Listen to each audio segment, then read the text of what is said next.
식당으로 소리 잘 나오셨습니까? 예, 잘 보이시죠? 자, 2015년 한 해가 시작이 되었고 첫 주일입니다. 2015년 한 해에는 여러분 모두 행복하시기를 바랍니다. 정말 행복했으면 좋겠습니다. 별로 행복하고 싶지 않으신가 봐요. 행복하라는 말은 여러분 성공하십시오 이 말은 아닙니다. 이 성공이라는 말은 많은 사람이 사용할 수 없는 단어 같습니다. 성공은 소수, 승리한 사람들만 사용할 수 있는 단어지만 이 행복이라는 말은 일반적인 말입니다. 누구나 사용할 수 있는 말이 바로 이 행복이라는 말입니다. 이 성공과 관계없이 행복할 수 있다 이런 말입니다. 창고 안에 양식이 가득할 때 우리는 행복하다 이렇게 말할 수도 있겠습니다. 그러나 예수님은 그렇게 말씀하시지 않으셨어요. 예수님은 이렇게 말씀하시죠. 오늘날 우리에게 일용할 양식을 주십시오. 이 기도 안에 행복이 있다는 말입니다. 창고 안에 양식이 가득할 때 거기에서 행복을 얻는다고 우리는 생각할 수 있지만 오늘날 저에게 일용할 양식을 주십시오. 이 기도 속에 행복이 있다 이렇게 말씀을 하시는 겁니다. 내가 부요해져야만이 행복한 것이 아니라 부요하신 하나님을 부를 수 있을 때 행복한 겁니다. 내가 강한 자가 되었기 때문에 행복하다 이렇게 말하기보다 내가 강하신 하나님을 의지할 수 있기 때문에 우리는 행복하다 이렇게 말할 수 있는 거지요. 그래서 사도 바울이 이렇게 고백하지 않습니까? 이는 내가 약한 그때가 강함이라. 내가 약한 그때가 강함이라 이렇게 말합니다. 이 사도 바울이 언제 강했습니까? 하나님의 강하심을 보았을 때 사도 바울은 강했습니다. 이 사도 바울이 언제 하나님의 강하심을 보았습니까? 자기 자신이 약할 때. 자기 자신은 약해서 더 이상 자기 자신을 볼 것이 없을 때 그는 강하신 하나님께 집중을 할 수 있었지요. 우리 역시 스스로의 연약함 속에서 스스로의 연약함을 바라보면서 나에게 더 이상 소망이 없구나. 그때 나를 붙잡고 계시는 강하신 하나님을 볼 수 있기를 바랍니다. 이것이 믿음의 사람에게는 능력이어야 하고 이것이 믿음의 사람에게는 행복이어야 하는 겁니다. 어떻게 보면 이렇게 표현할 수 있습니다. 우리의 연약함은 재산입니다. 한번 따라서 하실까요? 연약함이 재산입니다. 여러분 연약하십니까? 재산입니다. 나의 연약함이 우리에게는 재산이 되는 겁니다. 하나님 앞에서 연약함을 고백할 수 있을 때 그것이 바로 우리의 힘이 되는 거지요. 성경에서 강했기 때문에 강한 사람이었기 때문에 쓰임받은 사람은 누가 있었을까요? 강한 사람이었기 때문에 쓰임을 받았던 것이 아니라 하나님께 쓰임을 받았기 때문에 그 사람은 강한 사람이었습니다. 그가 강해서 하나님께 쓰임을 받았던 것이 아니라 연약할 때 하나님의 일에 쓰임을 받았던 사람입니다. 우리가 잘 아는 모세, 그는 바로의 궁궐에 있을 때 40세에 강할 때 하나님의 일을 했던 사람이 아니었습니다. 미디안 양치기가 되었을 때, 나이 80이 되었을 때, 약했을 때 그는 하나님의 놀라운 일을 하는 사람이 되었지요. 아브라함 마찬가지입니다. 아브라함과 사라가 좀 더 젊고 건강했을 때 그들은 하나님의 약속을 이루는 사람이 된 것이 아니라 100세가 되고 90세가 되어서 이제 사라가 더 이상 아무것도 할 수 없을 때, 약해졌을 때 그들은 하나님의 약속을 드러내는 하나님의 사람들이 되었지요. 이 다윗 마찬가지였습니다. 그가 골리앗보다 더 힘이 세고 키가 컸기 때문에 골리앗을 넘어뜨리는 겁니까? 그는 미소년이었습니다. 그냥 소년이었습니다. 그러나 그가 약할 때, 약해서 자기 자신들에게는 소망이 없을 때 그들은 하나같이 하나님의 일을 이루는 강한 사람이 되었다는 사실을 우리는 성경 속에서 발견을 해야 합니다. 스스로 강한 자가 되려고 할 때 자기 자신에게서 강함을 찾으려고 했던 자들은 하나님의 일과는 별 관계가 없는 자들이었습니다. 이 다윗이 그랬어요. 다윗이 사무엘하 24장에 보면 인구조사를 합니다.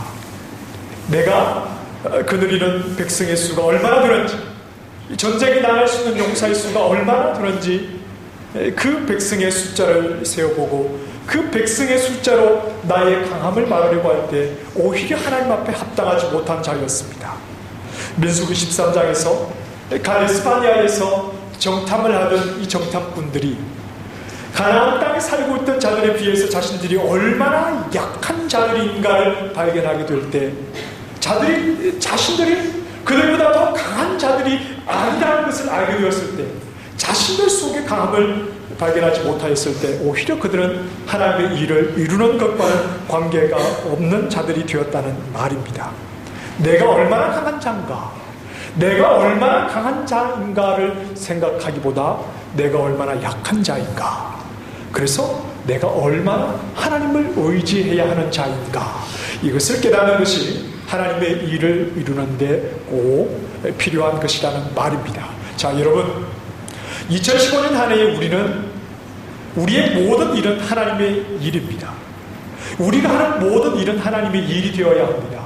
그러나 우리가 영어로 깨어서 하나님의 일을 감당하는 건 내 가정에서, 또 내가 하는 사업이나 교회 일들이나 모든 일들이 하나님의 일이 되기 위해서 우리는 강한 자가 되어야 하는 것이 아닙니다. 우리는 약한 자가 되어야 하는 것이 옳습니다.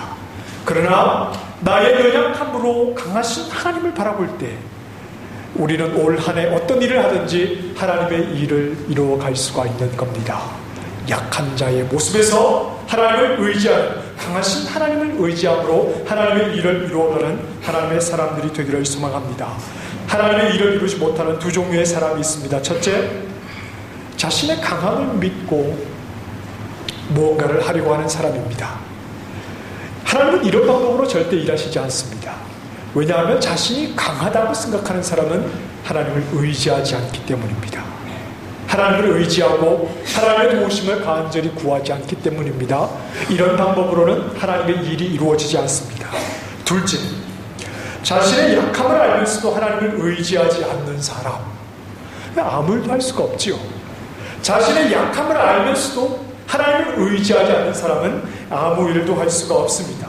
연약함을 알면서 기도하지 않지요. 하나님을 찾지도 않습니다. 이런 사람은 아무 일도 할 수가 없습니다. 근데 예수님께서는 우리가 연약하다는 사실을 분명하게 말씀하십니다. 우리 예수님을 따르는 믿음의 사람들은 연약함, 그것이 우리의 정체성이어야 한다는 것을 분명히 말씀하십니다. 연약하지만 열매를 맺을 수 있다는 것을 말씀하시는데 그것은 바로 예수님을 의지하기 때문에 열매를 맺는 것이다. 연약하지만 예수님을 의지할 때 열매를 맺는 것이다. 이것이 요한복음 15장에서 그 포도나무의 비유를 통해서 우리에게 말씀을 해주시는 겁니다. 내 안에 거하라. 나도 너희 안에 거하리라. 가지가 포도나무에 붙어있지 아니하면 스스로 열매를 맺을 수 없음같이 너희도 내 안에 있지 아니하면 그러하리라. 우리는 연약한 것이 사실입니다. 그러나 예수님을 의지하고 있을 때 우리의 연약함은 아무런 문제가 되지 않는다는 사실을 우리는 알아야 하지요. 존 스토트가 제자도의 원리에 대해서 이렇게 말합니다. 제자도의 원리는 분명하다. 우리가 그리스도를 바라보는 시각이 빈약할수록 우리 제자도는 빈약할 것이고, 반면에 우리가 그리스도를 바라보는 시각이 풍성할수록 우리 제자도도 풍성할 것이다. 우리가 예수 그리스도를 따르는 예수님의 제자라면 예수 그리스도의 제자로서의 그 강함과 능력이 어디에서 나오느냐?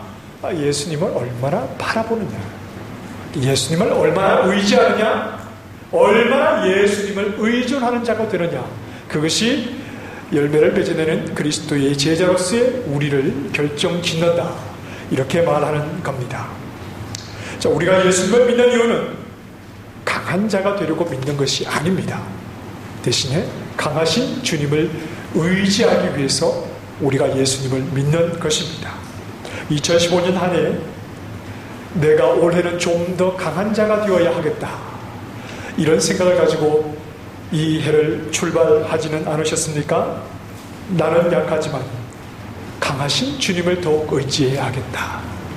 나는 별로 강한 자가 되어야 할 필요는 없지만 내가 약할수록 더욱더 강하신 주님을 의지하여야 되겠다. 이것이 이 한 해 믿음의 길에서 주님을 쫓아가는 우리의 방향이어야 하는 거지요. 올해도 강하신 주님은 그분의 일을 우리를 통해서 이루어 가십니다. 우리가 강한 자가 되었기 때문에 우리를 통해서 그의 일을 이루시는 것이 아니라 우리 교회가 강한 교회가 되었기 때문에 하나님께서 우리 교회를 통해서 그분의 일을 이루시는 것이 아니라 언제나 그분은 그분의 일을 주님 스스로 이루어 가시는데 약한 자들, 약한 교회들, 그러나 강하신 주님을 의지하는 자들을 통해서 하나님의 일을 이루어 가신다는 것을 알아야 합니다. 주님을 의지하는 한 해가 되기를 원합니다. 강하신 주님을 바라보는 한 해가 되기를 원합니다. 내가 약하기 때문에 더 주님을 의지하고 우리 교회가 약하기 때문에 더 주님을 의지함으로 강하신 주님께서 약한 자들이지만 주님을 바라보는 자들을 통해서 올 한 해도 얼마나 놀라운 하나님의 일을 이루어 가시는지를 가까이서 경험할 수 있는 연약하되 주님을 의지하는 믿음의 종들이 다 될 수 있기를 소망합니다. 자, 오늘 본문의 말씀을 보면서 좀 부자연스럽다 이런 느낌을 받는 대목이 있습니다. 그것은 14절과 15절의 연결 부분입니다. 자, 14절 말씀을 보시면 부활하신 예수님이 11 제자들이 모인 자리에 나타나셔서 믿음이 없는 것과 마음이 완악한 것 때문에 제자들을 꾸짖습니다. 막달라 마리아가 부활하신 주님을 만났다고 제자들에게 말을 했고 또 두 제자가 역시 부활하신 주님을 만났다고 그들에게 얘기했지만 그들은 예수님의 부활을 믿지 않았다는 겁니다. 이렇게 부활에 대한 소식이 들려올 때 제자들은 예수님께서 이미 이전에 죽으시기 전에 죽음자 가운데서 다시 살아나실 것을 말씀하셨던 그 말씀을 기억하면서 예수님의 부활은 사실이겠구나 이렇게 믿으려고 해야 하는데 그런 모습이 없었다는 말입니다. 부활의 사실을 믿지 못했던 그들은 형편없는 제자들이었습니다. 그런데 15절 말씀에 이렇게 말씀을 하십니다. 너희는 온 천하에 다니며 만민에게 복음을 전파하라. 믿음이 없다고 꾸짖음을 받은 제자들이었습니다. 예수 그리스도의 부활을 들을 수도 믿을 수가 없었던 그들에게 예수님께서는 너희는 온 천하에 다니며 만민에게 복음을 전하라. 복음이 뭡니까? 예수 그리스도의 죽으심과 그 죽음을 이기고 다시 살아나신 부활, 그것이 복음의 내용 아닙니까? 이것은 부활을 믿지 못했던 자들에게 맡기셨다는 말입니다. 그리고 이 제자들이 나와서 전해야 되는 이 복음은 굉장히 중요한 것이었습니다. 왜냐하면 듣는 자들의 구원과 심판을 결정짓는 것이기 때문입니다. 자, 16절 말씀에 믿고 믿음의 표로 세례를 받는 자들은 구원을 얻지만 믿지 않는 자들은 정죄, 이건 심판을 말하는 겁니다. 정죄를 받게 되는 것이죠. 구원이냐 심판이냐 이것을 결정하는 복음이 누구에게 맡겨진 겁니까? 제자들에게. 복음의 내용을 믿지 못했던 제자들에게 이것을 맡겼다는 것이 우리가 좀 이해하기 어려운 대목일 수도 있겠습니다. 그런데 제자들은 두 가지가 분명했습니다. 첫째는 결국 제자들은 예수님의 부활을 믿지 못했다는 겁니다.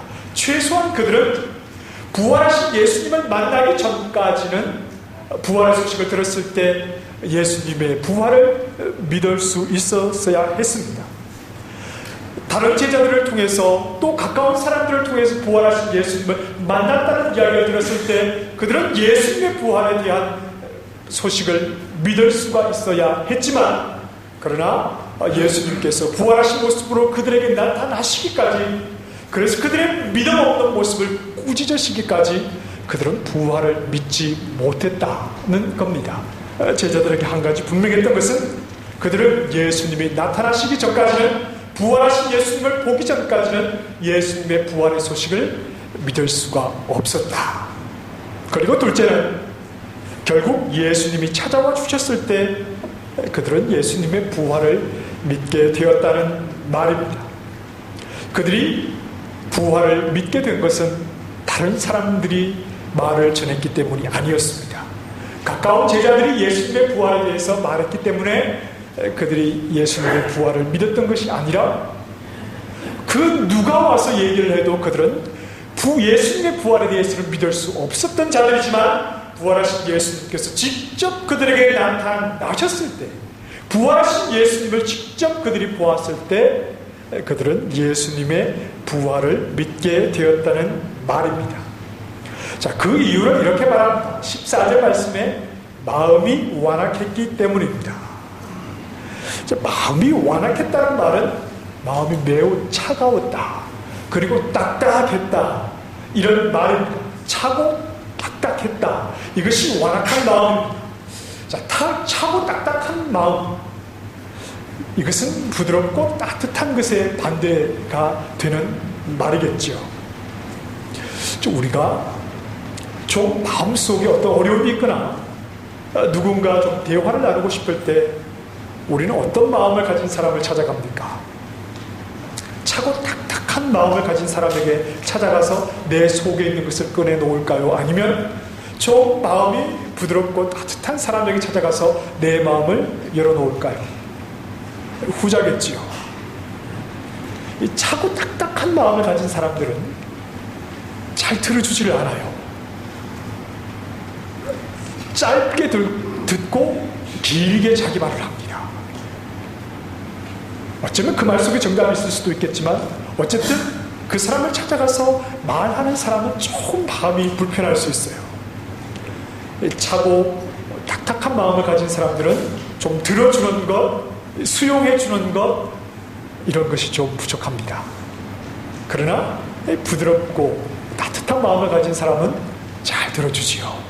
일단 들어만 줘도 절반의 문제는 해결이 되는 겁니다. 잘 들어줍니다. 충분히 들어주고 그 사람이 무엇을 말하는가 충분히 들어주는 것, 이것이 바로 따뜻한 마음을 가진 사람입니다. 받아들이고 공감해주는 부분, 이것이 부족한 사람이 누구냐 하면 바로 이 차갑고 딱딱한 마음을 가진 사람입니다. 마음이 완악하다, 이렇게 표현하고 있습니다. 자, 신약성경에 보면 이 완악하다, 마음이 완악하다, 이런 표현이 몇 차례 나오는데 각각 다른 단어들로 좀 표현이 되어 있습니다. 그럼 오늘 본문 말씀에서 예수님께서 제자들의 마음이 완악하다고 꾸짖으셨는데, 이 완악함과 동일한 단어가 마가복음 10장에 나옵니다. 마가복음 10장 5절 말씀에 보면 너희 마음의 완악함으로 말미암아 이 명령을 기록하였거니와, 예수님께서 유대인들을 가리켜서, 특히 바리새인들을 가리켜서 너희는 마음이 완악하다, 이렇게 말씀을 하십니다. 어떤 일과 관련해서 예수님께서 지금 이 말씀을 하십니다 하면, 남자들이 여자를, 아내를 버리는 일과 관련해서 예수님께서 이 말씀을 하시는 겁니다. 유대인들은 여자가 마음에 들지 않을 때, 자기 아내가 마음에 들지 않을 때 이혼 증서를 써서 그들을 버립니다. 이것은 굉장히 합법적인 것이라고 그들이 떳떳하게 생각을 했던 겁니다. 왜냐하면 모세가 가르쳐준 율법의 내용이기 때문입니다. 그런데 예수님께서 그들을 향해서 이렇게 말씀하시는 거죠. 사실은 그렇지 않다. 너희의 마음이 완악하다는 것을 증명하도록 하기 위해서 모세가 그렇게 한 것이다, 이렇게 말씀을 하는 겁니다.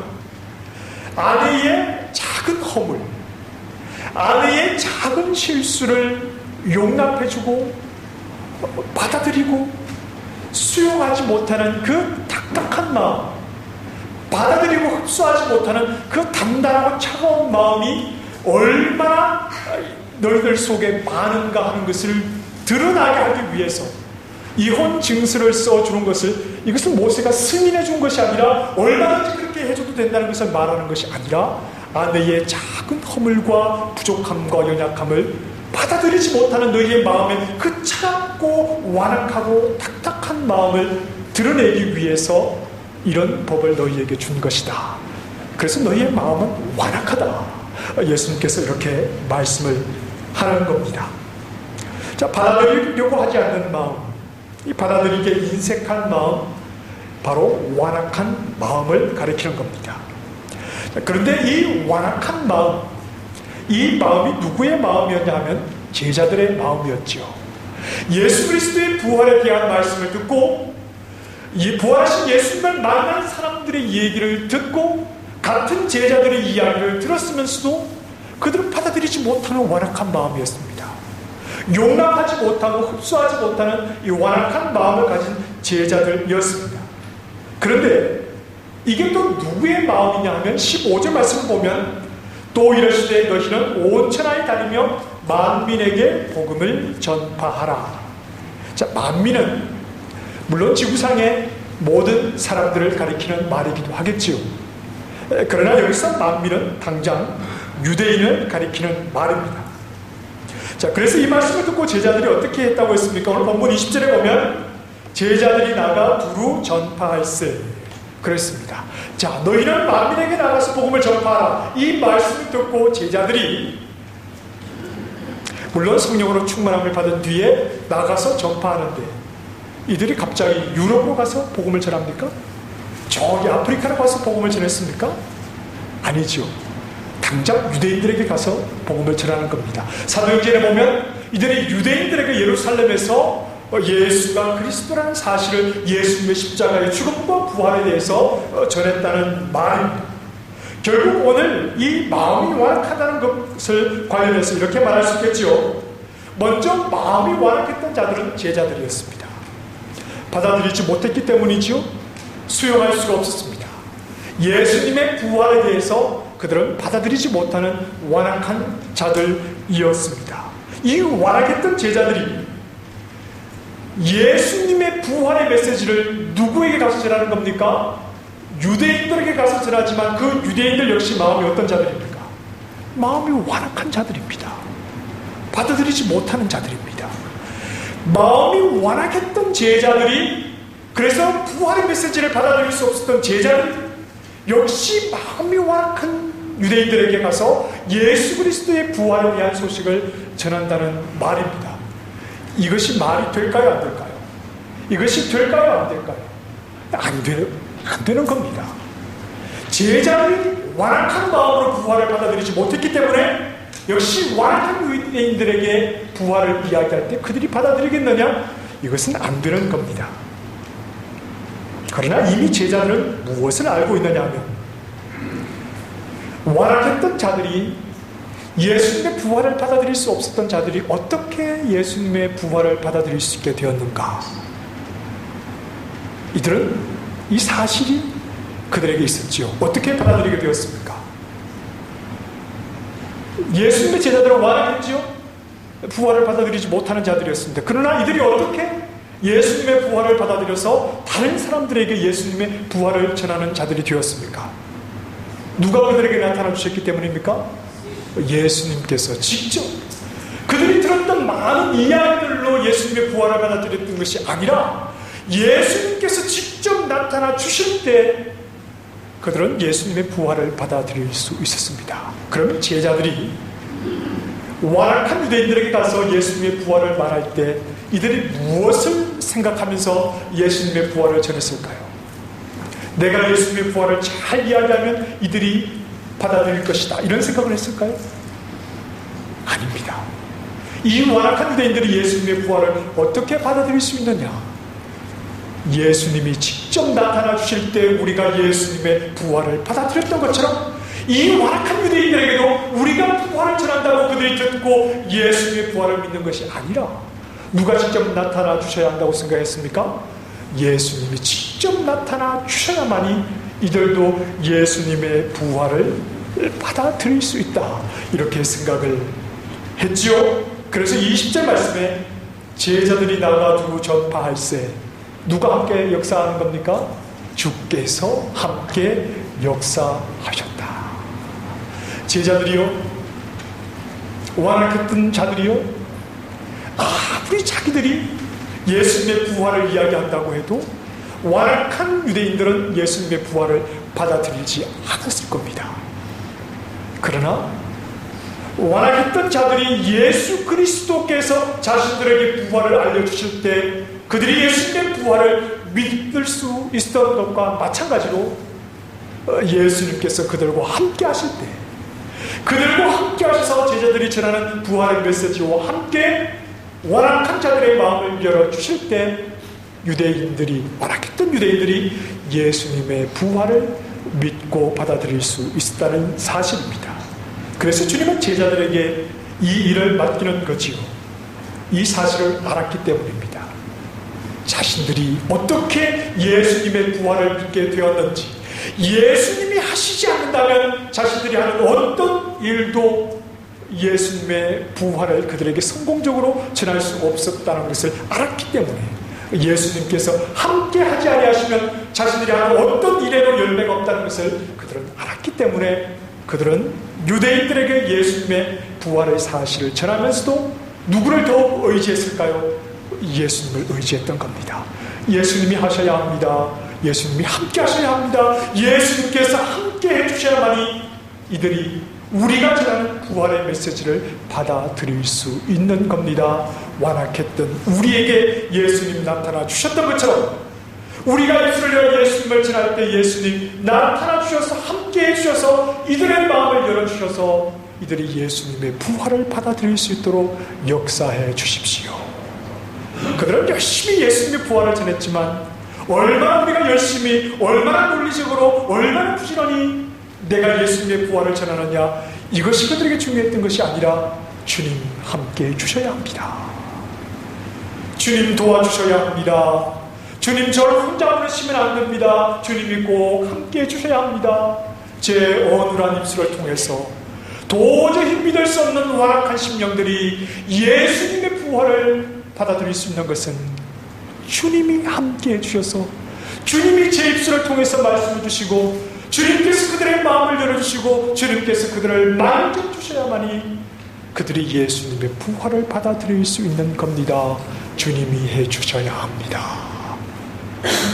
이 간절한 마음으로 주님을 의지함으로 그들은 예수 그리스도의 부활을 증거하면서 많은 사람들에게 예수가 그리스도라는 사실을 전하고, 주님이 그들과 함께 하심으로 초대 교회가 말씀 안에서 왕성하게 일어났던 사실을 기억을 해야 합니다.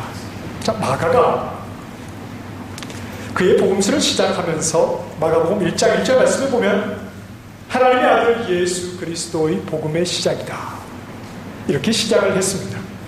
자, 그리고 복음서 마지막에 하나님의 아들이신 예수님의 모습을 이렇게 소개하죠. 19절 말씀입니다. 하늘로 올려지사 하나님 우편에 앉으시니라. 하나님의 아들 예수 그리스도의 복음의 시작이다. 그 하나님의 아들 예수 그리스도를 어떻게 이야기하냐면, 모든 십자가 사역과 또 죽음에서 일어나신 후에 하늘로 올려지사 하나님 우편에 앉으셨다. 그럼 여러분, 예수님이 하신 사역은 이것으로 다 끝이 난 겁니까? 십자가와 부활 후에 하나님 보좌 우편에 앉으신 것으로 교회를 세우시고 하나님 나라를 세우시는 일은 다 끝이 나는 겁니까? 그렇지 않죠. 예수님께서 보좌 우편에 앉으셔서 하시는 일이 뭡니까?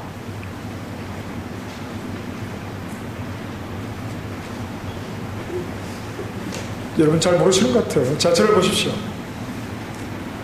예수님께서 보좌 우편에 앉아 계십니다. 그렇죠? 그 보좌 우편에서 하시는 일이 뭡니까? 시계만 보고 계십니까? 아, 빨리 좀 재림을 해야 할 텐데 그러고 계십니까? 여러분 성경을 로마서 8장 34절에 보시면요, 예수님께서 십자가 부활로 모든 하나님 나라 사역을 끝내신 것이 아니죠. 로마서 8장 34절 말씀. 누가 정죄하리요?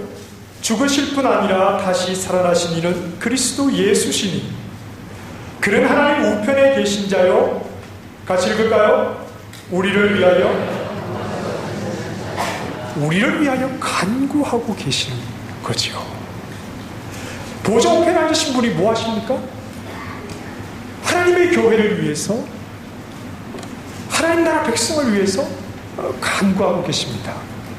자, 여러분, 예수님의 기도가 해도 되고 안 해도 되는 기도, 하면 좋고 안 해도 크게 문제가 없다면 예수님께서 보좌 우편에서 우리를 위해서 간구하실 필요는 없는 겁니다.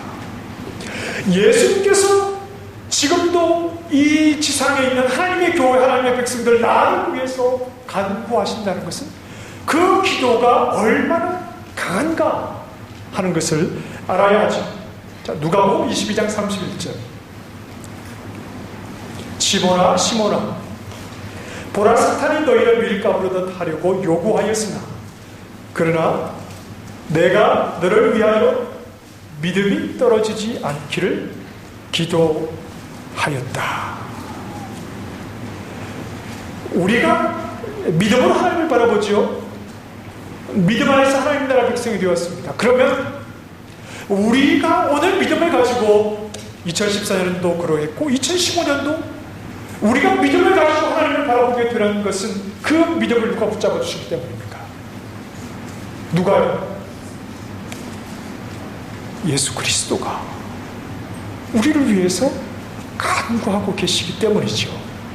우리를 위해서 주님께서 보좌 우편에 지금도 간구하시는 그 기도가 얼마나 강력한지 모르는 겁니다. 여러분, 지난 한 해도 믿음으로 하나님을 바라보셨습니까? 올 한 해도 믿음의 길을 부지런히 달려가실 줄 믿습니까? 이것은요, 내 의지에서 나온 것이 아닙니다. 내 힘으로 되는 것도 아닙니다. 작년에 그렇게 왔으니까 올해도 그렇게 되는 것도 아닙니다.